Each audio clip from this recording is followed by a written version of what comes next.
Good morning lovely people. তো আজকে আমি আমার বিড়ালকে নিয়ে বসে গেছি, আর আপনি দেখছেন এই বিড়ালটা কিছু খেতে চাইছে না। জবের থেকে ওর মা আরও 3টে নতুন বাচ্চা নিয়ে এসছে। ওর মুড খুবই অফ। আমি জানি না ও কেন খেতে পাচ্ছে না। আর ও একদম মানে কিছুই মুখে দিচ্ছে না, সারাক্ষণ শুয়ে আছে, ঝিমিয়ে পড়েছে। আপনারা যদি কেউ জানেন যাদের ঘরে বিড়াল আছে, আমি কোনোদিন বিড়াল পুষিনি, আপনাদের ঘরে যাদের বিড়াল আছে আর আপনারা বুঝতে পারছেন এরকমও কেন করছে, প্লিজ আমাকে একটু কমেন্টে লিখে বলুন। কেন আমি সত্যিই ট্রাই খুব করছি ওকে একটু খাওয়ানোর, কিন্তু আপনি দেখতে পাচ্ছেন আমি জোরও করছি, কেন কাল থেকে কিচ্ছু খায়নি।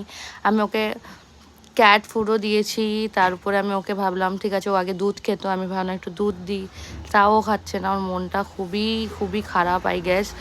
আমি ভাবছি আজকে একবার ওকে ডক্টরের কাছে নিয়ে যাব, হতে পারে অন্য কোনো শরীর খারাপও হতে পারে। আমি খুবই কনসার্নও ওর জন্য। আপনারা একটু প্রেও করুন কেউ তাড়াতাড়ি করে রিকভার করুক, আগের মতন ও আবার অ্যাক্টিভ হয়ে যাও। সত্যি ওকে দেখে আমার মনটাও খুব খারাপ লাগছে। কি হয়ে গেল আমার বিড়ালের বাচ্চাটাকে, ও এরম হয়ে গেল কেন হুট করে। নতুন বাচ্চা দেখে ও কি সত্যি ইনসিকিওর ফিল করছে, কি ওর এরম ফিল হচ্ছে কি ওকে আমি আর ভালোবাসবো না, যেহেতু এরম কিছুই না। সো আপনারা একটু কমেন্ট